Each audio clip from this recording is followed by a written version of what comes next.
and welcome back to The Movies Made Us Do It. Me and Matt are back. We were just talking about toys. How are you doing, Matt? I'm pretty good, sir. How are you? I'm good. I did not get any toys this year. I've got no room. No more room. I don't, but I'm going to have to move all my shit around again. I was really tempted because NECA have done a lovely line of Universal Horror monsters.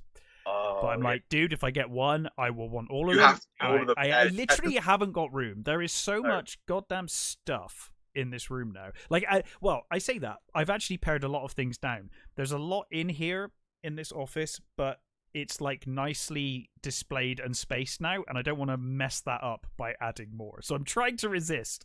But anyway, tell people what you got, because some of it sounded really cool. Mine's getting very bunched up. Uh-huh. So I got a Batman, Dark Knight Returns Batman in the big suit and Superman. Which is awesome.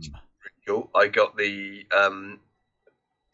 Batman series Metal. I got that version of Superman, which has got like long hair and sort of a weird arm and stuff. I got the Dr. Fate from Injustice. Oh, is that the return of Superman? The black suit, long hair. No, it's from the. Have you seen the Metal series? And it's like the multi. Oh, sorry. Yes. Sorry, Yeah, I haven't Scott. read it, but I've seen. Yeah, I've seen. I haven't read all of it. I've read most of it. It's quite involved, but it's got the Batman who laughs, which is one of the coolest designs ever, and all of his sort of Robins are these like horrible feral creatures. It's fucking awesome. Some of the designs for that series are amazing, and the Superman is sort of like he was kept in I think it was like a prison cell on Acropolis. Oh, cool. I always liked. There was a multiverse animation, which I'm sure was also a comic, where they had Superman was like always kept prisoner, and he's all like really thin and shit. Yeah, that was good. Good stuff. Yeah, and I also I got Dog Fate from Injustice 2, which I think is I love Dog Fate, so I'm really impressed with that. And finally, I got a Khan figure. And one of the coolest things about the Khan figure is you get a little dish with the little ear things in it. Oh, nice! And you get a little stick that he uses to pull them out. That's awesome. You get the control panel for the Genesis device. That's so cool. It's so sweet. I love it. Actually, I did get a toy before Christmas. Actually, I did. I got the I think it's Playmates line. I got the NCC 1701. Okay. The reason being, I have always wanted a large Enterprise model, but I'm shit at making models. And it was only about 40 odd quid, and I was like, well, that's a good price, because normally when you see the big ones, they're like super pricey. And as much as I would love a big, one of the ones that lights up all, and be amazing, but I can't. I would butcher the model making, and if I bought it fully made, it would cost like 1,000 or something. I don't know. So it was a nice happy medium, and it sits up there nice. It comes with a really cool stand, so it's currently like banking. The movie version, the motion picture version. No, the original. Oh, okay. The original series. Yeah, and it is the original series version, not the Strange New Worlds version. It's the original series version. My second favorite Enterprise. My favorite is the A, but they don't have the refit, but they don't have the refit version on that line yet. If they ever do it, I may pick that up. But yeah, always wanted one, but I'm rubbish at model making, so I was like, that's fine. I used to have one on my ceiling when I was a kid, and my brother basically killed it with a BB gun. I had one as a kid that I made, but again, it was painted horribly. Yeah, mine wasn't painted great. So, I did Anyway, much as I love toys, we could talk about toys all day. That is not what we're here to talk about. We are here, and I love this one because it's always the positive. It's the most positive show of the year. Yeah, because we're talking about our top 5 movies of the year. But before we get into it, I didn't realize you were going to do this, so I haven't. You've done a top 5 TVs shows, so I'm curious what your list is, because I'll just chip in with series because I don't watch a lot of series, so No. I'll just chip in as I think of them. Yeah, I did see quite a lot of series this year, so which is good. I mean, the other year there was hardly any movies to mix them in, but yeah. So basically, let's just quickly go through them. So number 5 I put down as Cyberpunk Edge Runners. Can't argue with that. That was a solid show. That was one of the few shows I actually watched in, I think, one sitting. Yeah, I blitzed that. Yeah, it was. I think we tried to space it out, so I think we watched it in 2 sittings. But sure, I really enjoyed that. Really good. It was a nicely contained story. Great animation. I thought it was solid the whole way through. I love the fact that basically everywhere that they go in it, you can go in the game.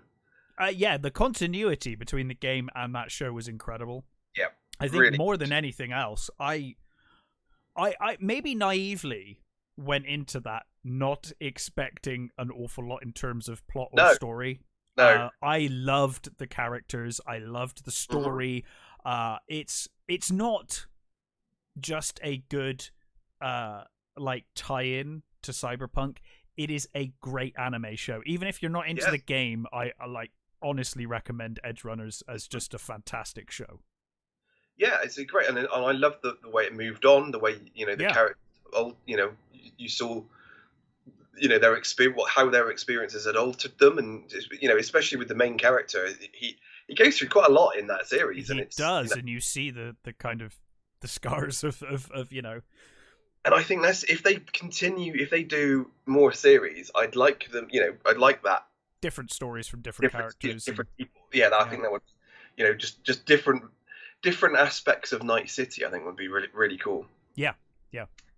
So number 4 is House of the Dragon. Haven't watched it, but I've heard very good things. It's so good. Genuinely, I mean it's kind of completely carried by Matt Smith and Paddy Considine. They're just absolutely beautiful in that series. It's so good. Paddy Considine's character as the king of he's the sort of the such a good man. He just wants nothing but peace, and that's and that's why he's sort of rubbish as a king. Well, that's the thing in like the world of Game of Thrones or George R.R. Martin, being good is like you're not going to last long. It's a terrible idea. Being noble or good is not going to do you well. He just doesn't have the streak of ruthlessness that a kind of a king really does need in that world. And Matt Damon. That's because Nerdrotic keeps calling him Matt Damon Targaryen. Matt Smith's character is, he's his brother, and he's kind of the opposite. He's the ruthless one, and they're just so good, and the female characters are brilliant. It's all really well done, and even though initially the change of actresses halfway through the series for the main 2 characters is a little jarring at first. The replacements are actually really good, so that you don't feel like it's that bad. You get it quite quickly. It's really good. I highly recommend it. I don't know whether it's going to continue to be that good, but I'm hopeful. So number 3 is Severance. Yeah, again, I didn't see it, but I remember you reviewed that whole series, right? Yeah, it's really good. The whole concept of going into work and having your brain. I love the concept. Your conscious self, and then when you leave, it switches it back on, but you don't remember anything you've done that day. Yeah, and how those the people in the innie people, how they react, and how what they are trying to do to get messages to their outside people. Really bloody good, really really good. I highly recommend it again. Number 2 is The Old Man.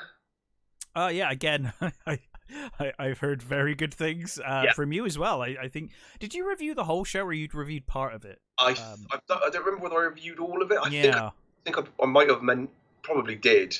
Either that or you talked to me about it off air and said you were going to review it at some point. I think I reviewed it first, and I think I had a couple of episodes left, maybe. Possibly. And then I think I might have mentioned the end, but it's got a great end, and I think it's got commissioned for a second season.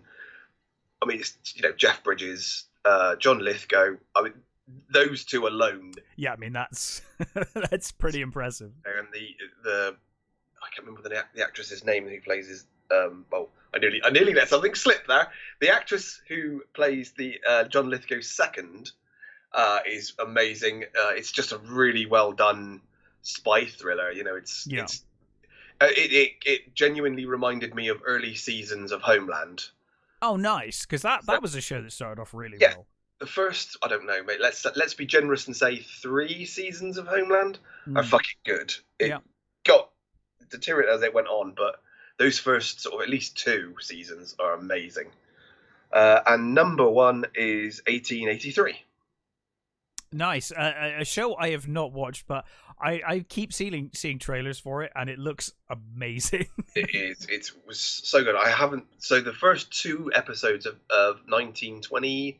I want to see 1920. I don't think it's 23, but it's 1920 something, which is the sort of a sequel series, because they're both prequel series to Yellowstone. Yes, which is another show I've not watched. Yeah, so I'm working my way slowly through Yellowstone. That is a fucking great series as well. Yeah, I hear. Yeah, really good. It's very soapy. It's very sort of like It's like Dallas on steroids, basically. The problem is I generally don't have much time to sit and watch a show. So I'm like, unless I can blitz it, I generally avoid series. So it has to be something that really grabs me. But I've heard really good things about that. Yeah, Yellowstone's really good. But 18... It's quite a commitment as well. Yes, because I'm always like, I could just rewatch Babylon 5, which I know is amazing, you know? But yeah, no, I've heard fantastic things about it. It's the prequel series that's basically how the Duttons got to Yellowstone. The Oregon Trail, and it's gross. It's got Sam Elliott in it, and it's got like Harrison Ford and shit in it now, right? That's the 20s one. Yeah, the second. I haven't, as I said, I haven't seen that one, but that's the first 2 episodes of that is out. I haven't, but the trailer looked amazing. Yeah, that's Harrison Ford and Helen Mirren's. Timothy Dalton, I think, is in it as well. And yes, anything with Timothy Dalton gets my attention. Yeah, to be honest. But 1883 was so beautiful, and I think a lot of people put off by the narration, because the main character, the girl, I can't remember what her name is, the Dutton daughter in that series. She's the sort of main narrator, and it's mostly from her point of view. And okay. I thought it was beautiful. The ending is absolutely a killer. I love that. It's got an amazing ending. It's brilliant. It starts with Sam Elliott torching his house because his wife's just died of plague. Basically, it's one hell of a start to a fucking series. Yeah, but it's absolutely beautiful. I loved it. So that is my number 1 of the year. Well, I don't really have a list, but certainly Edge Runners would be near the top. Cobra Kai, I thought was fantastic again. Yeah, I think that didn't quite make my top 5, because I think there was a lot of in this season. I think you've watched more. Weaker, okay, yeah. The stuff with when they went to Mexico, I think was just felt. Oh, hang on! I'll give you my number 1. If I had a number 1, it would be the Orville.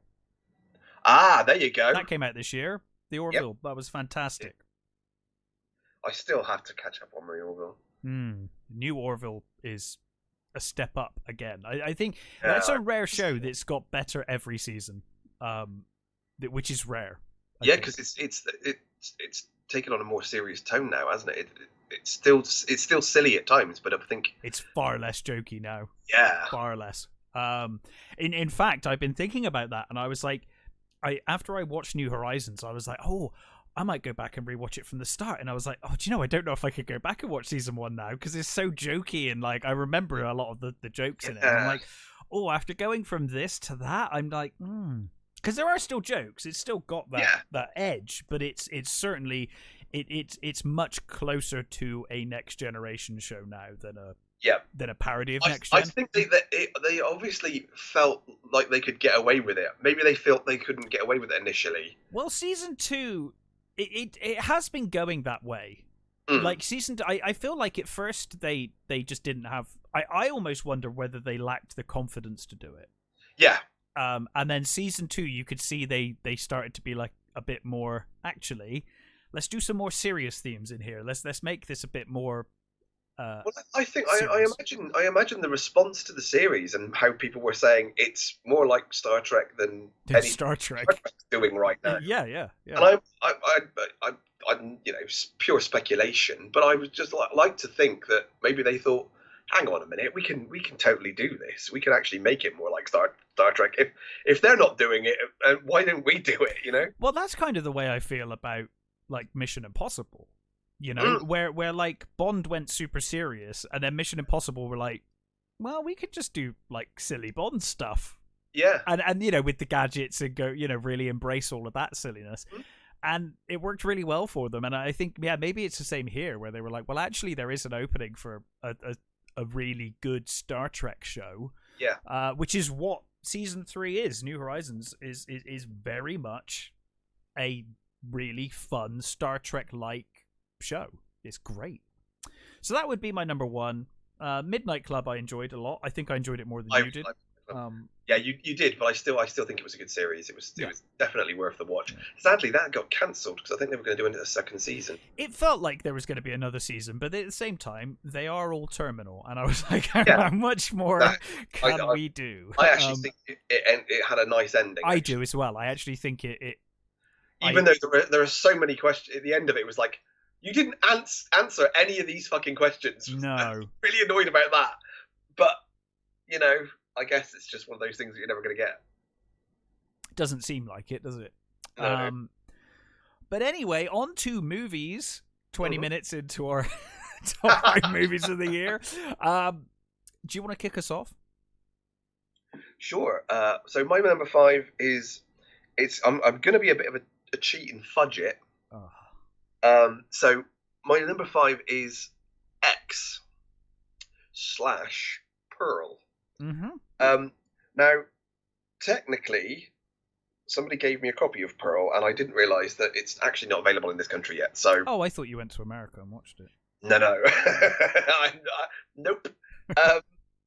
So I have seen it, but you know, as I said, it's not available over here. However, you know, X has been available for a while, and I think Pearl's probably, I preferred Pearl to X, but I think they're both really good, you know, stories, and I think they complement each other so well. Yeah. X was just a great movie that I thought was kind of sold on it being a sort of Texas Chainsaw Massacre, you know, like movie, and it kind of has that feel to it, but not, you know, it's almost filmed at times like it's of that sort of you know, generation of movies. Yeah. It's not. It doesn't. You know, it's something else. It's a bit, like I said when I was reviewing it. Nothing really. No one gets basically killed for the first hour of the movie. It's about these people making a porno movie in this awful place in Texas. Yeah. And it's about the character of Pearl, who is in this one, this very old lady. It's about aging and, you know, desire and how much, you know, your body basically lets you down eventually. You know,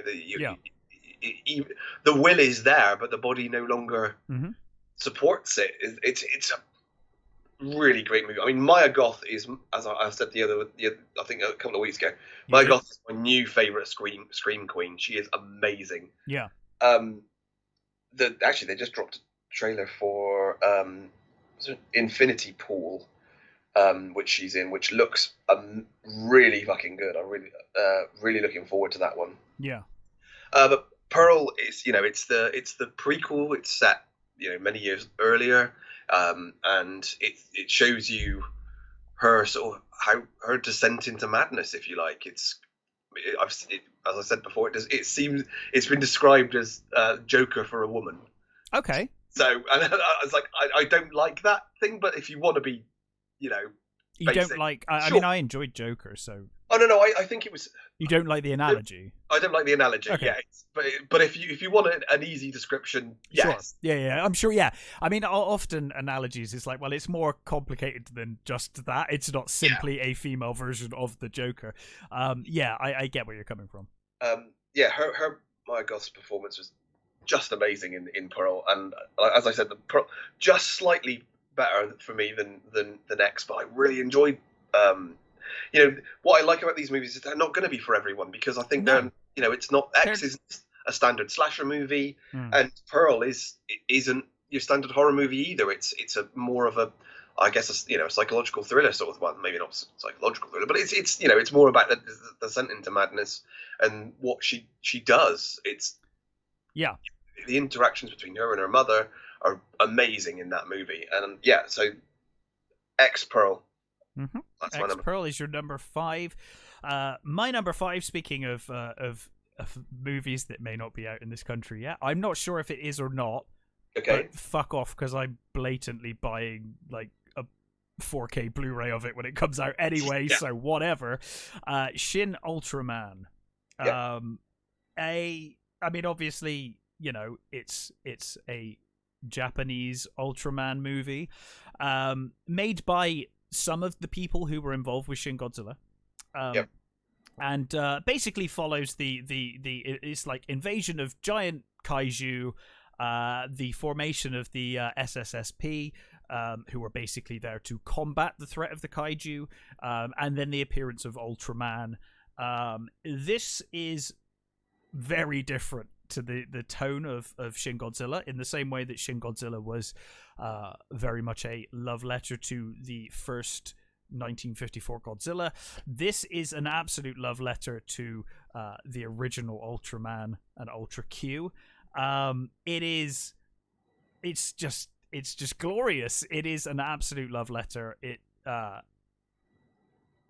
I don't know if anyone should watch this unless you're an Ultraman fan, because it's really odd, and it's also the most Japanese film I've watched this year by a long shot, and I've watched quite a bit this year. But I, as an Ultraman fan, I absolutely loved this movie. The social commentary is there all throughout. Great story. The only thing, honestly, that lets it down is its budget. Shin Godzilla was, I mean, originally they made a suit or a puppet for certain shots. I think they used the puppet for one shot of the movie in the end for Shin Godzilla. The rest is all CG, but with the budget they had, you couldn't tell. I mean, it looked like a real thing. They did such a good job with Shin Godzilla.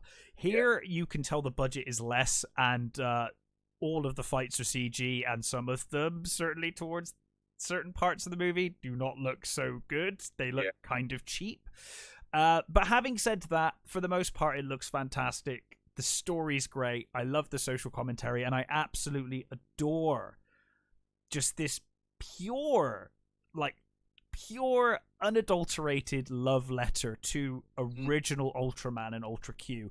Just like embracing the sound effects, the characters, the cheesiness and the comedy, because, you know, original Ultraman was a funny show. It was for kids, for the most part. That's the thing is, when you've got something... And Ultraman got a lot more serious as time went on, obviously. But, you know, I think when you've got something like Godzilla, I think it's a more widely known property, isn't it? There's, you know, I would recommend Shin Godzilla to anyone. Yeah, I would too. Like, I think it's amazing, and but I think when you've got that, it's more people know what that is. It's and Shin Godzilla. Niche. You know, the Godzilla movies are still niche, but I think people know what to expect from a Godzilla movie. You know. Well, yeah, I guess if you were Ultraman, it's way more niche. Oh yeah, and, you know, I don't think it's certainly not as widely known as Godzilla is. So it's a slightly harder sell. It's a harder sell. I think if you were into only American Godzilla, you might be a bit shocked watching Shin Godzilla. Yeah. But if you were a fan of the original movie, you know what you're getting yourself in for sure. Although Shin Godzilla did have a great dark comedy sense of humor. It had a real nice dark. The humor's far more black humor in it. It's far more on the surface with Shin Ultraman, as it should be, as a love letter to that original show. So that's my number 5. Like I said, it's hard to recommend to people that aren't Ultraman fans, or at least into that kind of stuff. But for me, this is my top 5, and it makes my number 5. What's your number 4? My number 4 is Bullet Train. Excellent. Again, like kind of like yourself, this is going to be for a lot of people, but for me, it was just the perfect movie for what I wanted. I watched this yesterday for the first time. It knows exactly what it is, and it completely rides it. You know, Yeah, I mean, I said to you yesterday, I messaged you and I was like, I've got a couple more films that I'm trying to, because I was trying to cram, because I'm like, there were a lot of big films that came out. I want to catch up before I get to my top 5. But I was pretty sure. I'm pretty sure my top 5's not going to be cracked. Yep. And it wasn't. But fuck me, this film came close. I had a lot of fun watching this yesterday. In a similar way, I did a similar thing. I'd watch a few movies before, just to catch up, and I did watch one that has cracked my list. Yes, yeah. But we will get. Oh, sorry, I don't know. It's all a mystery. Even though the pictures just turn up magically. It's fine. Yeah. I just love the characters in Bullet Train. They're all of them. I love every character. Silly and brilliant. Even the water bottle. Yeah. Even the water bottle. I laughed at that. That was funny. It's so. I mean, my favourite characters, as I said, were Tangerine and Lemon. They were great. I want a spin-off of them. I kind of do as well. Like a prequel with those two. Yeah. They're so good. Lemon was just absolutely hilarious. I remembered. It was funny because I'd forgotten what you said in your review. Yeah. And so I was watching it yesterday. And then as soon as he started talking about Thomas the Tank Engine, I was like, oh, I remember this now. You said about Thomas the Tank Engine. And do you know what? That was never not funny the whole way through the movie. And it's quite a long movie for a film called Bullet Train. It's pretty long. And it was still funny at the end. I was still laughing the whole way through. Yeah. And also, their relationship is hilarious. Mm-hmm. But when it needs to be serious, it's really serious and heartfelt. And you're like, oh, okay. Like, this is a great movie. This is a great action movie. Mm-hmm. I love the way the story unfolds. Yep.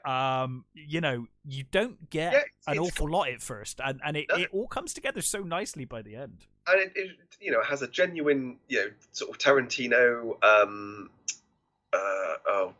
What's the bloody English guy? Guy Ritchie feel to it. It's got that, bunch of characters all coming together to, from different walks of life, different places. All how they interact in one confined. Space, and it's just really great. It's just fun glorious. And over the top silly, and everyone is just seems to be having an absolute bloody ball. They certainly seem to be. I also don't think that this film is sold on its own merits. Mm-hmm. I don't want to make it sound like this is a reason you should watch it, because it's not. This is a great movie. But the cameos are amazing. Yeah, the cameos. Like, it's not a film of cameos. It's not like the cameos are the only thing that makes this film good, but there are some really funny cameos I don't want to spoil. I mean, like, Brad Pitt's handler. I didn't see that coming. I didn't even recognize it. Going, I know this fucking voice. I can't place it. Same. This is getting on my nerves. It was, at the end, it was like, oh my God, I'm such an idiot. Yeah. I did the same. And I mean, anything that gives me the line, fucking diesels.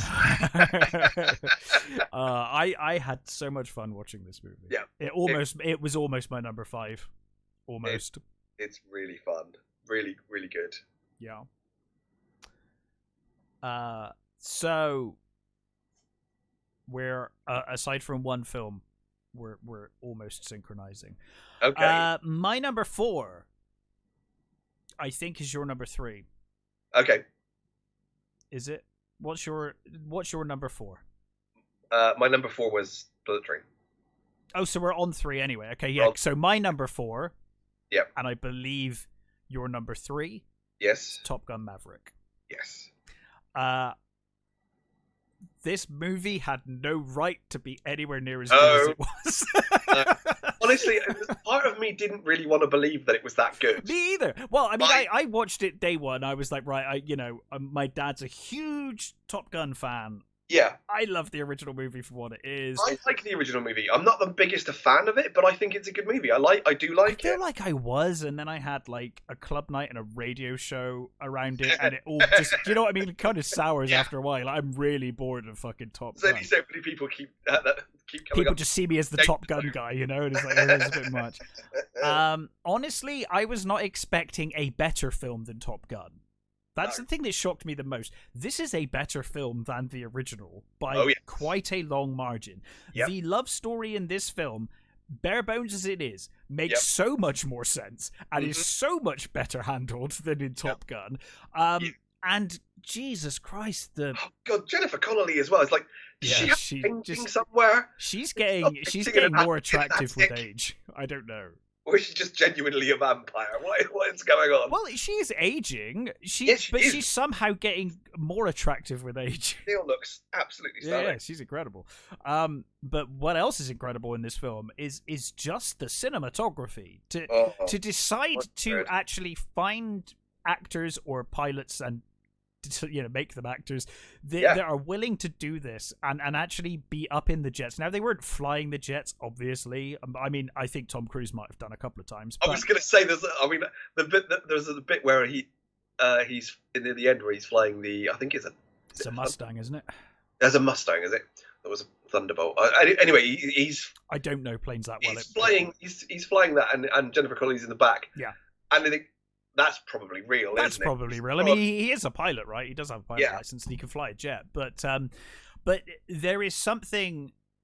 This film, more than any film on this list, this whole list, I will say, watching this film in the cinema, the mission that they do, which all of this is building up to, the whole film is much like the first Top Gun. They're training. Yeah. But they're training for something in this one, which I think also adds to it. They're not just training to be the best.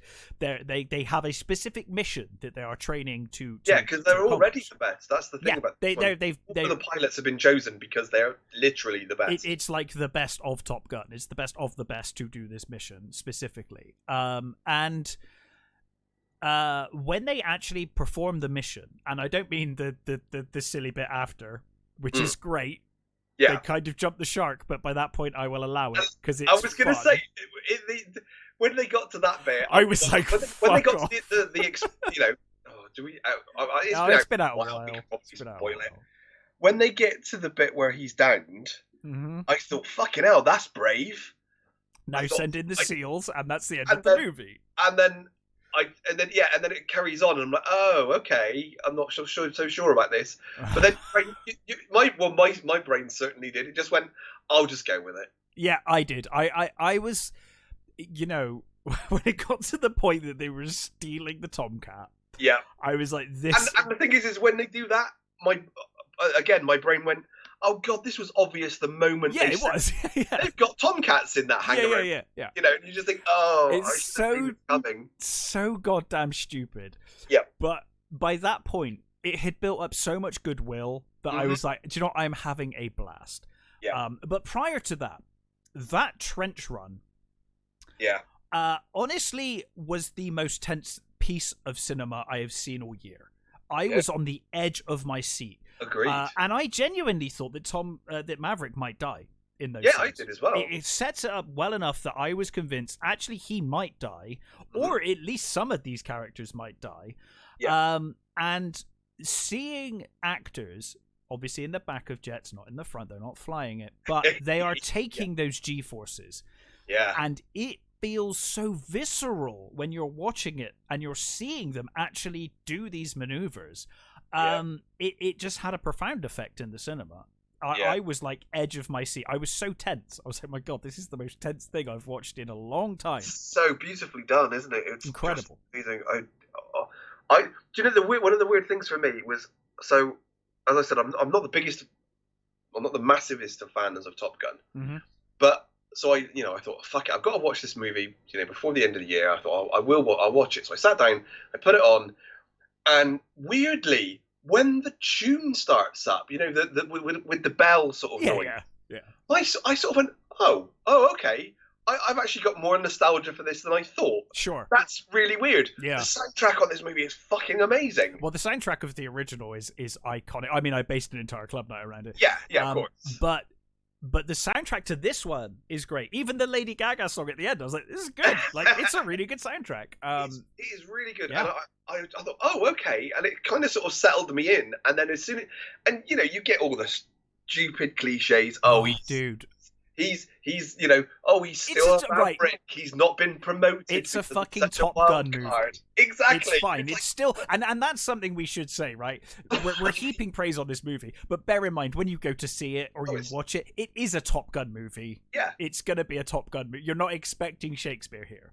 No. But I would say when it needs to be serious, I thought it had such a lovely send off to Iceman. Oh my god, the Iceman stuff. Amazing. And knowing that Tom Cruise fought for that personally. Yeah. What a dude. Yeah, absolutely. Amazing. And I was so happy. I mean, she's got a very brief role, but the woman playing his wife, Jean Louisa Kelly, was Tia in one of my favourite movies, Uncle Buck. Do you know I was looking at her thinking, I know you. I mean, obviously not like this, but you're just something there. You're an icon of the 80s in some way. Yeah, the eyes, and I was like, oh wow. Oh, the scene with, I love that when he gets the text message that says, come to see me, and he's like, it was not a request, and he goes to see him.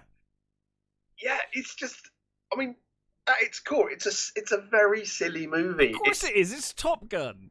Yeah, like it was like you said. It was so tense and it was so good.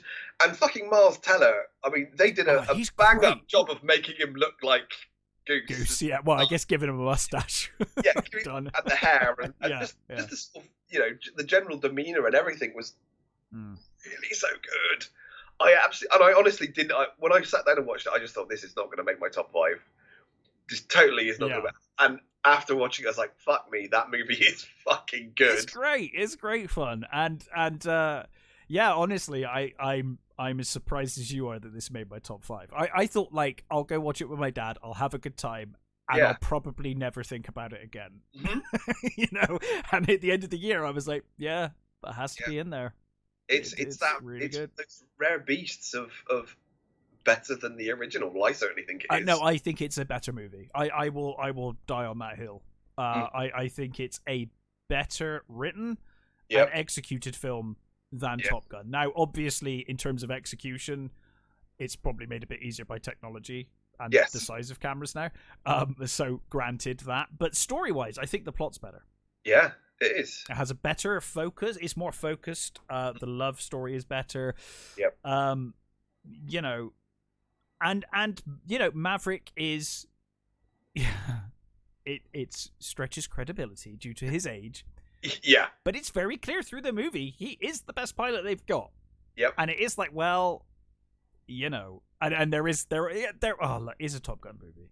Yeah. I mean, the dude fucking steals a jet and illegally performs something, and you're like, he's fired. Like, he's so fired. But fine, whatever. I loved it. It's a Top Gun movie. And it's got your cliche dickheads as well, like in John. They're all there. I mean, the new Iceman. Yeah. Yeah. Oh, the new Iceman was Hangman, wasn't it? He was terrible. He was. I mean. But terrible. He was terrible as a character, not as an actor. The actor I thought was really. John Hamm in this is great. John Hamm is really good. Yeah. He's really good as this asshole commander. Yeah. It's just a really fun, silly, over-the-top movie. I loved it. Really did. Yep. I honestly didn't think I was going to. No, I'm glad you did though. Yeah. Really enjoyed it. The director, I guess I should have had more faith in him. I mean, I've loved it a lot. Oblivion was great. Tron Legacy's great. So Tron Legacy, I mean, I didn't like it when it came out. I have since softened dramatically. I actually now think that Tron Legacy is a pretty good sequel. So, the guy makes good sequels. He really does. Yes, that's true. He makes sequels that are at least true to the original spirit. Yeah. So, So yeah, so what? That's my number 3. Your number 4. So what's your number 3? Well, my number 3, I think, is your number 2. Okay. So we're in this weird thing now. There is one movie that's going to separate things out a little. Yep. But my number 3 is The Northman. Yep, that's my number 2. Stunning, Mm-hmm. movie. It's not a horror movie. Although there are very horror elements in it. There are horror elements. I mean, I went into this kind of anticipating a horror movie, to be honest. Which kind of, when I saw it, I was like, oh, okay. Yeah. Sorry? Because of Eggers, the director. Yeah, pretty much. And I was quite surprised that it wasn't, but I was really, really impressed with this movie. I think I still kind of stand by of the 3 Eggers movies that I've watched. Mm-hmm. This is my least favorite. Agreed. But it's still fucking incredible. Yeah. So, that's where I kind of stand in the rankings with this. But I think it's a tremendous movie. The cinematography is incredible. Yep. The acting is amazing. Mm-hmm. As I said before, Nicole Kidman having as much surgery as she's had is a little distracting. Yeah, but her performance. But she gets some of them. She gets. Oh, she's so good in this. She's so good. She's like, her character is awful. She is, but she's loving it. Yeah, she is totally reveling in just how awful she is. I mean, she even seduces her son to try and get over on. Yeah. It's like, oh, that's just wrong. Stop it. I thought Alexander Skarsgård was incredible as the lead. Yep. Anya Taylor-Joy is fucking awesome in everything she's in. So. Yeah, it's kind of doesn't even need saying, does it? The menu before the end of the year, because I got a feeling the menu might have made my list as well. I'm not sure, but Ethan Hawke was great. But the one in a small small roles, right? That you had small roles. If we're talking about small roles, Bjork, and William Dafoe. Especially William Dafoe. Willem Dafoe's. Oh my god! So good. And I love the sort of the way they sort of mix the myth in. The way they. Yes, you had the kind of myth in his head. Yeah. And then you kind of snap out of it and you see what was probably the reality. Mm. Like the scene with the skeletons. The Draga, yeah. Yeah. That was great because it's quite clear he's tripping balls. But it's such a great visual, and then afterwards you're brought back into reality, and it's like, okay, so he just found this sword, and he probably just tripped and saw the rest. Yeah. And of course you get that great scene payoff later when he drugs everyone. I mean, Eggers is one of the best directors we've got. Mm-hmm. And again, this might be the weakest of the 3 that I've seen. But it's still stronger than almost anything. It's still stronger than almost anything else I've watched. Lit film lists. Yeah. I think that what's, at its core, it's basically just Hamlet. It's Hamlet it is. Yeah. that is, in my opinion, probably the best version of Hamlet, without being a genuine Shakespeare, of course, adaptation.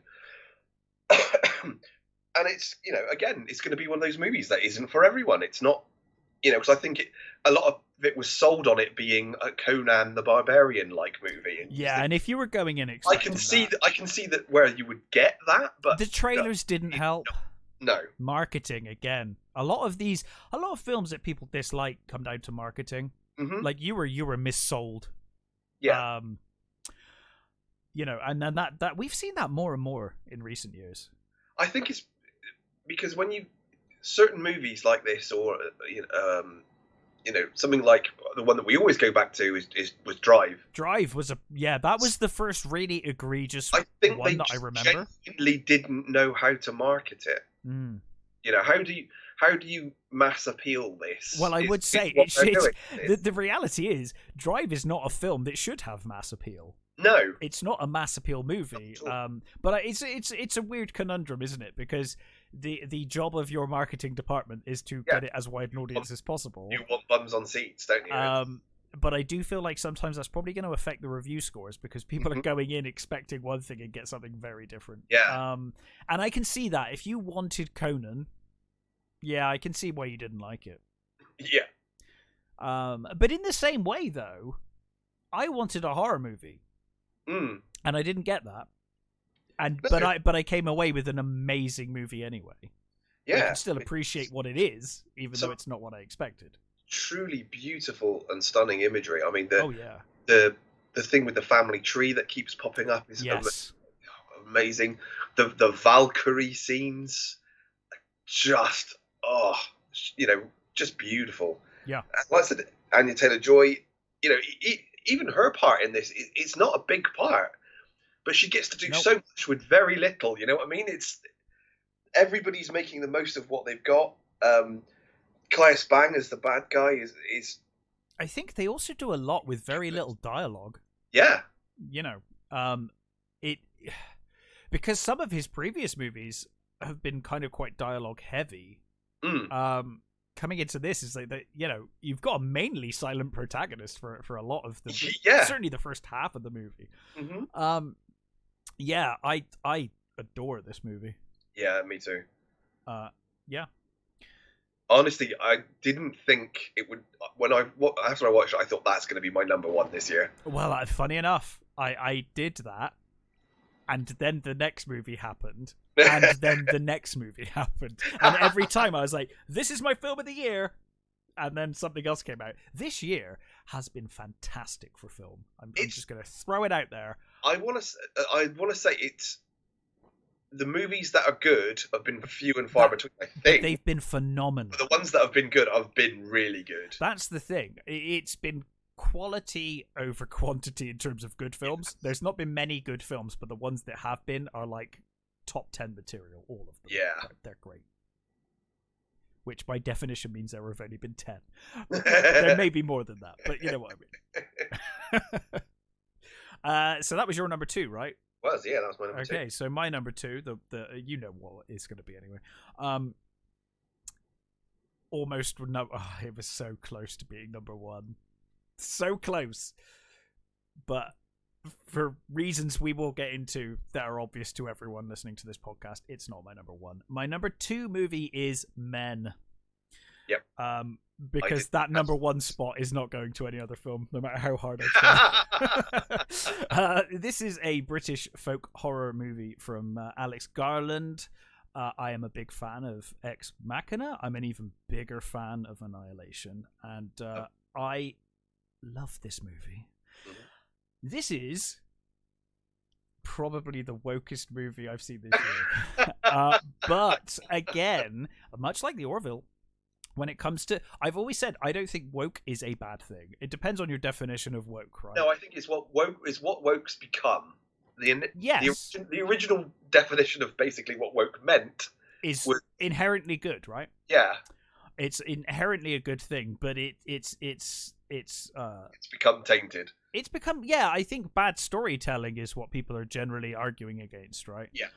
Bad writing and storytelling, and this is an example of making a story about the ethnicity of who or sexuality of the character, and having no actual other character other than that. Well, and no substance, no substance to a character other than those traits. That's it's poor writing that I think. I would like to think anyway that's why most people. I know that's why we dislike things. It's bad writing. It's not.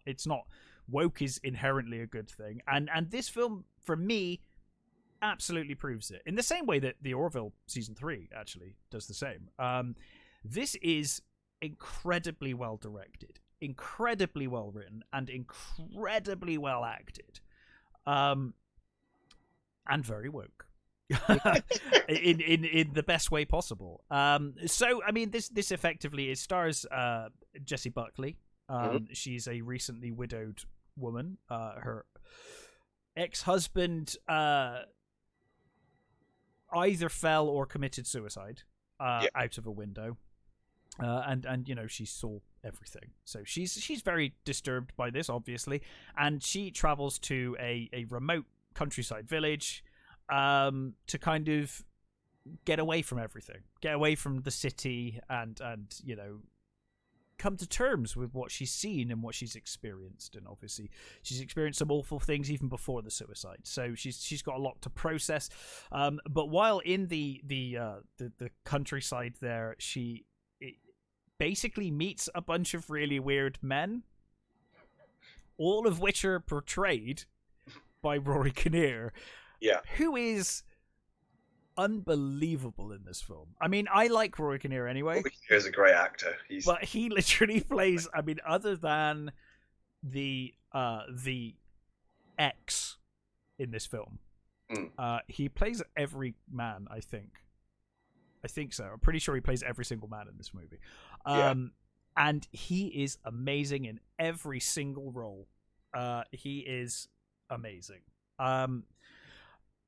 This film is really unsettling, really disturbing, and for me, this film, more than any other film this year, I kept thinking about this movie for months. You know, like it really stuck with me.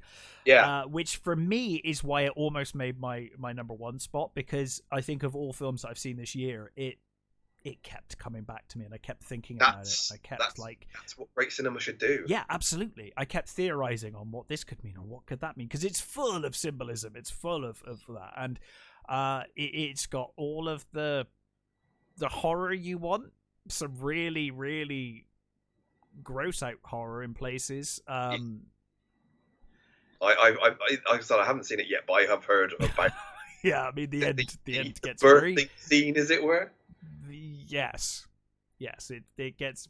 If you don't like seeing vaginas give birth, this might not be the film for you. That's a minor spoiler for the end of this film.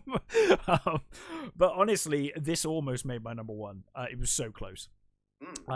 This film had a huge impact on me, and I thoroughly enjoyed not only watching it, but leaving the cinema with my friends and just getting a pint and discussing it for hours. It was, it's one of those movies, and it is fantastic. I just realized I didn't put the picture up, but there you go. Men. So, I mean, do we even need to say what our number one is? Like, I feel like it's... So, Dan, we're fine. It's so obvious. I mean, we started this call, and I was like, so what are your top 5 movies? Obviously, Everything Everywhere. Yeah. Number one for both of us. Yep. Everything Everywhere All at Once. Mm-hmm. I've seen this movie 3 times. I've seen it twice, and oh God, I don't even know where to start with how good this movie is. You have now actually good. You have now done this. What's that? In the same year, you have watched Everything Everywhere All at Once and Doctor Strange in the Multiverse of Madness. I have, yes. 2 multiverse movies. Yeah. 1 abysmal and 1 absolute perfection. This film, and it's been so nice that 2 movies, for me personally, and I know a lot of people love Doctor Strange, and that's fine. If you like it, you like it. I didn't. And seeing these 2 films in the same year, it was so great, because it was like, well, that's, in my opinion, how you do it wrong. Yep. Or not very well. Poorly executed, poorly told. And here is how you do it perfectly. It's really unfortunate that for Marvel that this came out the same year. It really is, isn't it? Because they were already on a loser anyway. They've been on a loser anyway. And I mean, the only thing that saves the Doctor Strange is the fact that Remy's horror touches from time to time peek through, and that's kind of what makes that movie truly not abysmal. It's kind of incredible that he managed it, to be honest. Other directors have quit in frustration, so I'm surprised he did. I think after the Spider-Man movies, he's just got so much sway that he can still, you know what I mean? It's like, Sam Raimi, like, we'll let him get away with a little bit more. Yeah. I mean, it still doesn't. It only feels. It's only occasional. Slightly like one of his movies. Occasional. There's, as I said, there's little bits peek through, but this movie, what a wonderful movie, and Michelle Yeoh. I mean, I've loved Michelle Yeoh since the 80s, really. She's yeah, I mean, she is one of mostly the 90s. I mean, her Hong Kong movies are amazing. Really great. She's always been a fantastic actress. I completely agree. I mean, she has been in some dog shit recently, but I certainly don't blame her for that. The thing is, though, she is one of those actresses. I mean, she turns up in Star Trek Discovery, and you're like, this show is dog shit. Yeah. But she's amazing. Like, in the role, you know, she's one of those actors that, you know, when she turns up, she will give a good performance. Yeah. She will always give a good performance. And this just shows when you know, she's always going to give a good performance, but when you give her an incredible script, an incredible direction, and a fantastic cast of actors to work alongside, she's going to hit it out of the park. And what a return for Ke-Huy Quan. I mean, do you know, it's funny, we watched we were going to watch Last Crusade, which is me and Nick, my housemate, we pretty much watch it every Boxing Day. Yeah. But I was like, oh, actually, that's what it was. He couldn't find his disc for Last Crusade. And I was like, well, actually, to be honest, mine's downstairs, I could go get it. But rather than that, I so rarely watch Temple of Doom. Yeah. It's like, let's give Temple of Doom some love. And, you know, we were watching it and I was like, God, you know, it's so weird that he did Temple of Doom, he did The Goonies in very short succession. And then just nothing, or very little, until now. A few things and stuff. But he basically went behind the scenes. He started doing, you know, stunt work and... But he's a great he was a great child actor. I think he was stereotyped to those two movies. He basically plays the same character in both movies. Yeah. Apart from, like, I do gadgets now. That aside, I think he has a slightly better character in the Goonies. He's a bit more fleshed out, yeah. I mean, to be honest, rewatching Temple of Doom, much as I love that movie, is like, Jesus, some of this is... When I was a kid, when I first saw it, Temple of Doom was my favourite for a long time. And then you sort of get, at some point, you get older and something snaps and you go, oh God, this is not that good a movie. The meal scene is like, wow, this is like, there's like racial flag warnings all over that one. It was like, wow. I think also the worst thing about that movie is fucking Willie. Oh, I hate her so much. You compare her to Marion, it's just... The thing is as well, me and my housemate were watching, and we were both like, you rescue her from the restaurant, right? Yep. And then you get to the plane, and it's like, just tell her to fuck off. Why is she coming with you? Like, there's no reason for her to come. And she just turns up. She just goes with them. It's like, why is she coming with you? Just let her go. Leave her. Like, the whole way through that rewatch, I was like, just ditch her. Just leave her. She's so annoying. Yeah, she is. Short Round is so charming. Keep Short Round. Get rid of Willie. Yeah. But anyway, what a film for him to decide to come back to. Yeah. And maybe that's why. Maybe he was just like, do you know what? This script is so good. Yeah, I'm coming back for this. His performance in this is incredible. I think it's up there with her, to be honest. Yeah, it is. I mean, he's totally channeling Jackie Chan. Oh yeah, for sure. And I mean, I think originally they wanted Chan to play, the Evelyn character. I mean, he would have been fine. It was something entirely different, I guess. Yeah. It was, what this. I mean, I'm not sure how the original would have ended up, but this movie, what's so great about this movie is it's a story about a mother and a daughter. The great it's a thing, story of family and what could have been and what. Yeah. At its core, it's got nothing to do with multiverses. The multiverses and stuff. That's kind of all just icing. It is. It's icing, and do you know? It's so rare. I can't think of a film. I'm gonna say, I can't think of a film in decades that I have seen. Maybe not ever to this degree.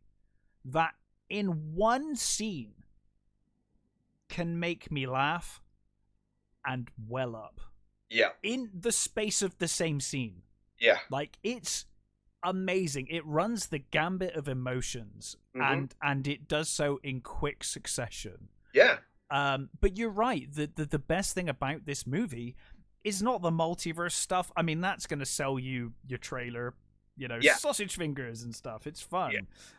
But at the core of it, this is just a family.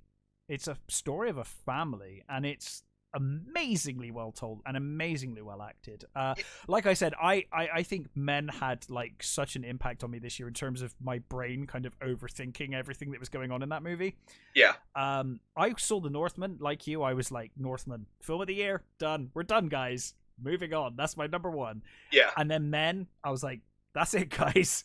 That's me, The Northman, number one. And then this came along, and I think when I first heard the hype around this, I was like, I don't think it's going to beat Men for me. I think I even said to you, I was like, just don't see it. But then I watched it, and this film it's a masterpiece. I mean, like you said, that running the gamut, it's so delicately done. Yes, it could easily fall either way into. Lesser direction or lesser actors. This would have been awful. Too far into farce, or too far into like melodrama. The tone is perfect. It just manages this amazing balance.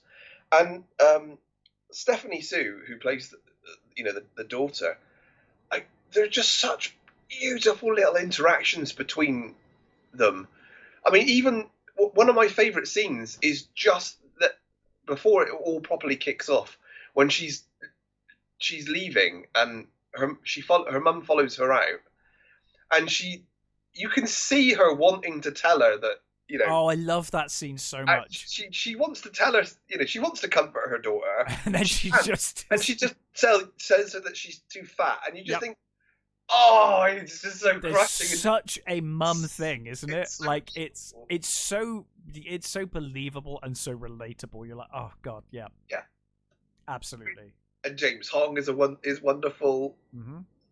Doing these ridiculous things in this ridiculous chair, and there are so many times where you just think, this is just too much. It's just silly, and it's not. It works. It just pulls itself together so brilliantly. I mean, even the scenes where they're rocks. Yeah. I mean, it sounds so silly on paper, but when you watch it, like, honestly, it just sounds like it's just over the top silliness that really should work. Really not, though. But it's not. It's really not. An amazingly beautiful. I think I said when I was reviewing it's almost a near perfect movie. I hate to say that. Yeah, but I think it's true. It really is. It's just. I mean, Jamie Lee. We haven't even mentioned Jamie Lee Curtis. Who is fantastic in this as well. I didn't even know she was in it, and then I was like, oh. She's in it, but when you see her, the character she's playing, it's like, wow, that's brave. Do you not get the feeling that she was loving every second of playing that character, though? I think she totally loved it. Every minute of it. It's just, what a fucking weird character. And, there's just so many things that you just think, this should not work. The things with, the ridiculous things they have to do to zap themselves to their other selves, to gain their experiences. Just things like eating chapstick or, getting paper cuts. And you just think, this is just ridiculous, but it works so well. It's honestly a film that's it's very difficult to explain. You just have to watch it. Just trust us and watch it. Yeah. Like, it's. We should mention Dan Kwan and Daniel Schnert, who are known as the Dans. Yeah. Or the Daniels. They're wonderful directors. I mean, they just do such an amazing job. And I haven't seen any of their other stuff. They did Swiss Army Man, and it's been on my list of, for ages. Yeah, that's been on my list as well, and I still haven't watched it. And I really should bloody watch it, but what an amazing job they do with this movie. Yeah. Like I said, just near perfection. Absolutely. After watching this, it's like, no, that nothing's going to beat that this year. The thing is, I didn't want to say because that had happened twice before this movie. But yeah, that time it was true. I was like, nothing came close to this movie. This is an absolute joy to watch. I mean, honestly, everything on this top 5. The only movie I haven't watched is X and its prequel. But aside from that, I can vouch for everything on this top 5 list. These are all fantastic movies, in my opinion. Yeah. So you said you were going to watch Barbarian. Did you see Barbarian? I didn't. Didn't get time. Fell asleep. So fair enough. Did not happen, but I will be watching it. I'll watch it and review it next week. I am very interested to see what you think of that. So am I, because it's been very divisive. I will say I was pretty sure it wasn't going to hit my top 5. No, so, I was pretty confident in my top 5. Come yesterday, I was like, I'm feeling pretty good about this list. Like, I feel like I can't remember what actually. Well, yeah. Curiously, what was your original 5? Because I guess Maverick screwed everything, right? Yeah, it did. The Black Phone, that got bumped. Dude, that was close for me. That was, to be honest, if I had a 6, probably would be the Black Phone. that would be my 6. Is the Black Phone. I agree. That got slightly bumped, but yeah. And on the TV side, actually, something got bumped on that one as well, because I'd forgotten about Severance. No, you put Severance in your. No. What I'm saying is, so that Severance. I was like, Severance. I forgot about that. So I put Severance in. The thing that got pushed out was Reacher. Oh God, yeah, that came out this year. Yeah, that was good fun. I enjoyed Reacher. Exactly, yeah. So that got pushed out of my TV list. Maybe I do watch more TV than I think. now that I think about it, you keep saying stuff. I'm like, I have actually watched that show. Yeah. I'm just much more of a movie person, I think. I feel like I've got my TV shows, right? Yeah. That I grew up watching, and I've got enough of them that they just sustain me year round.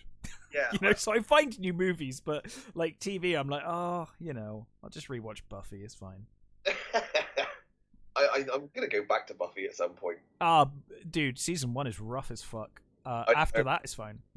After that, it gets really good. I did attempt a while back, just a couple of years ago, to start, and I did start. Obviously, I started at the beginning, and I think I got halfway through season 1. Season 1 is tough. There's some really good episodes, but there are such it really doesn't find itself. Honestly, like that's just the season 1 thing. I mean, Next Gen season 1. There's a couple of good episodes, but it's rough. Babylon 5 season 1. There's some great episodes in there, but God, it's rough. Like I always feel like you suggest these shows like Babylon 5 to people, and I think, oh God, they're gonna watch season 1.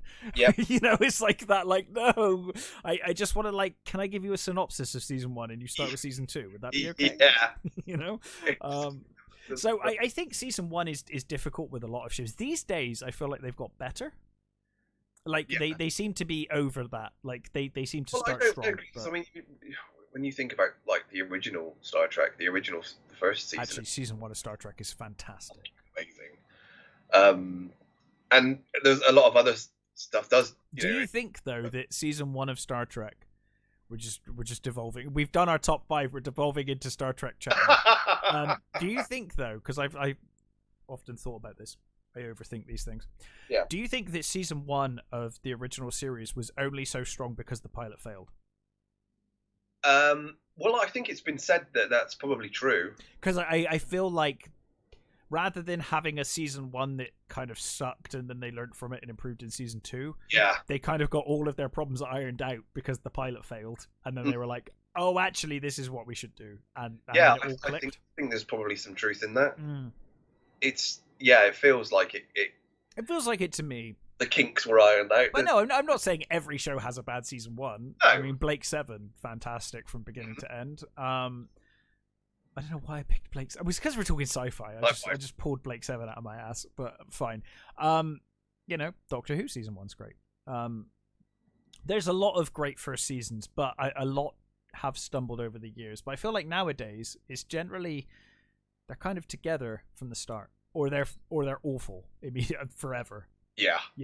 They either are or they aren't nowadays. Well, the one that dropped, I think, last week, I haven't watched it yet, but it's season 3 of Jack Ryan is out. I liked it, and I love the. Have you seen this? Have you seen the new season? Yeah, I oh, fucking hell. See, there you go. You've seen that. I said I literally started this one. I don't watch TV. Yes, I did watch all of Jack Ryan season 3. So I haven't seen it yet. But again, first season brilliant, second season good, and I'm guessing. Oh, that's interesting. I think that's an interesting combination. So, in my opinion, yeah, first season good, second season great. Oh, okay. Third season weakest of the 3, but I still enjoyed it. Yeah, that's where I am at. Okay. Still, I still very much enjoyed it. I did think it was the weakest of the 3, though. Yeah.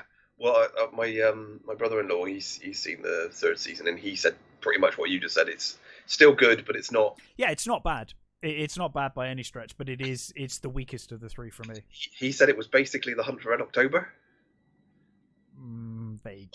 Really? Well, that's kind of he said it was kind of like basically the bare bones of Hunt for Red October, but I guess it's very Cold War-y. Yeah. You got a bit of Sum of All Fears in there as well, you know.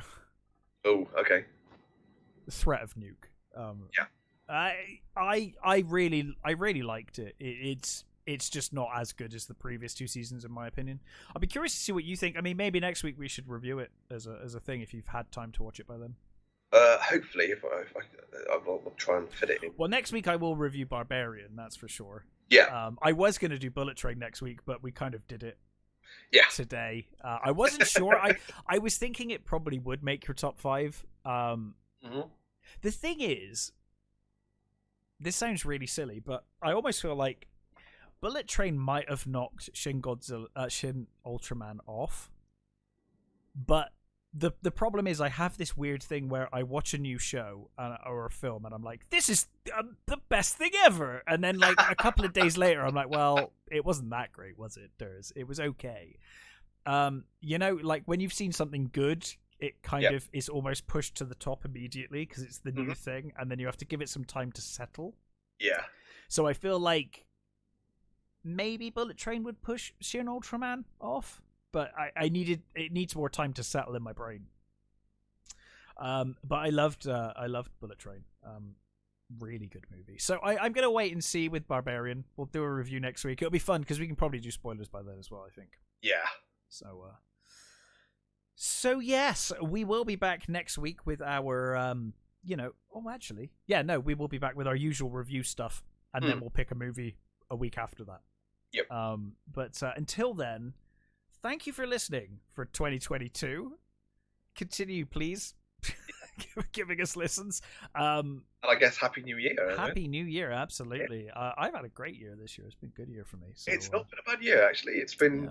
It's certainly better than the last couple. It's a low bar, but we did it. Yeah, it's a very low bar, but yes, have a great new year. Take care, and we will see you in 2023.